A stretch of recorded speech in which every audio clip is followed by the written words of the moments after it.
வணக்கம் மக்களே, நான் உங்கள் டிஜே பிரபாஜோ. பிஜே டெய்லி விளாக் டே 2க்கு உங்களை அன்புடன் வரவேற்கிறேன். இன்னைக்கு நம்ம டே 2. இன்னைக்கு என்ன நடக்க போகுது, எங்க போறேன், என்னென்ன வேலை பண்ண போறேன், எல்லாத்தையும் இந்த விளாக்ல உங்களோட ஷேர் பண்ண போறேன். நேத்து ஜிம்ல தோள்பட்டி கொஞ்சம் ஓவரா ஒர்க் அவுட் பண்றேன்னு நினைக்கிறேன். அதனால இன்னைக்கு காலையில எழுந்ததும் கொஞ்சம் பாடி பெயினோட தான் இந்த நாளை ஸ்டார்ட் பண்ணேன். எப்படியோ எழுந்து அந்த பெயின் எல்லாம் சமாளிச்சுட்டு முதல்ல என்னோட பெட்டை கிளீன் பண்ண ஆரம்பிச்சு. பெட்டை கிளீன் பண்ணி முடிச்சுட்டு அடுத்தது என்ன, பிரஷ் தான். பிரஷ் பண்ணிட்டு காலையில பண்ண வேண்டிய சின்ன சின்ன வேலையெல்லாம் முடிச்சுட்டு முதல்ல என்னோட வயிற்றுக்கு தண்ணி அனுப்புனேன். நான் மட்டும் குடிச்சா போதுமானு இவங்களுக்கும் கொஞ்சம் தண்ணி ஊத்த ஆரம்பிச்சிட்டேன். நம்ம வாழ்க்கையில நம்மள நம்பி இருக்கிறவங்களுக்கு, அது மனிதனா இருந்தாலும் சரி, செடிங்களா இருந்தாலும் சரி, கொஞ்சம் கேர் கொடுத்தா போதும், அவங்களும் நல்லா வளர ஆரம்பிச்சிடும். அதுக்கப்புறம் சுட சுட ஒரு டீயை போட்ட டீயை உட்காந்து நல்லா குடிச்சு முடிச்சேன். இன்னைக்கு மார்க்கெட்டுக்கு போற டைம் என்னன்னே தெரியல. மார்க்கெட்டுக்கு போறதுன்னா எனக்கு ஒரு தனி சந்தோஷம். சோ அப்படியே கிளம்பி மார்க்கெட்டுக்கு போயாச்சு. நம்ம ஜிம் டயட்டுக்கு வாழைப்பழம், முட்டை, பிரெட் எல்லாத்தையும் வாங்கியாச்சு. அதோட வீட்டுக்கு தேவையான சாமான்களையும் வாங்கிட்டேன். லிஸ்ட்ல இருந்தது மட்டும் வாங்கலாம்னு போனேன். ஆனா மார்க்கெட்ல கண்ணில் பட்டது எல்லாம் வாங்கிட்டு கடைசியில பில்ல பார்த்தா அட பாவீங்களான்னு ஆயிடுச்சு. எல்லாத்தையும் வாங்கிட்டு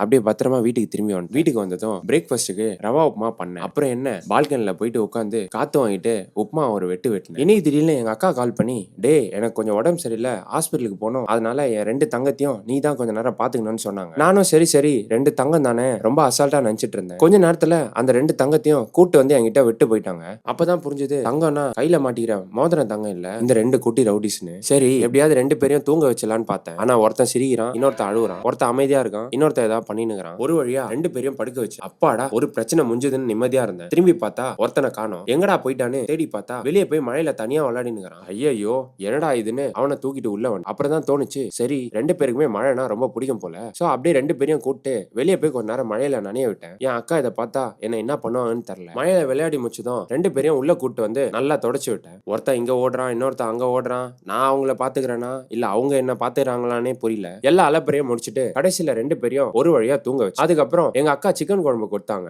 அதை எடுத்து என் லஞ்ச் சாப்பிட்டு முடிச்சேன். இன்னைக்கு என்னோட டே அப்படியே ஒரு ஃபுல் டைம் பேபி சிட்டிங் ஜாபாவே ஆயிடுச்சு. அப்பாடா ஒரு பெரிய பொறுப்பு முடிஞ்சிச்சுன்னு அதுக்கப்புறம் என்னோட இன்வாய்ஸ் வேலை இருந்துச்சு. அதனால லேப்டாப்பை திறந்து அப்படியே வேலையில இறங்கிட்டேன். ஒரு வழியா என்னோட இன்வாய்ஸ் வேலையை முடிச்சிட்டேன். இன்னைக்கு கால் பயிற்சி ஒரு நல்ல வார்ம் அப் முடிச்சுட்டு என்னோட கால் பயிற்சியை ஆரம்பிச்சதும் கஷ்டப்பட்டு அப்படி இப்படின்னு ஒரு வழியா இன்னைக்கான கால் பயிற்சியை முடிச்சிட்டேன். அதுக்கப்புறம் அப்படியே வீட்டுக்கு கிளம்பி வந்து ஒரு நல்ல குளியலை போட்டு வீட்டுல இருந்த டின்னரை சாப்பிட்டு அதுக்கப்புறம் என்ன பெட்ல போய் கபால்னு விழுந்து கபால்னு தூங்கிட்டேன். இப்படி இன்னைக்கான நாளும் முடிஞ்சது நண்பர்களே. நம்பிக்கையோட இருங்க, நல்லதே நடக்கும். டாடா, பாய் பாய்.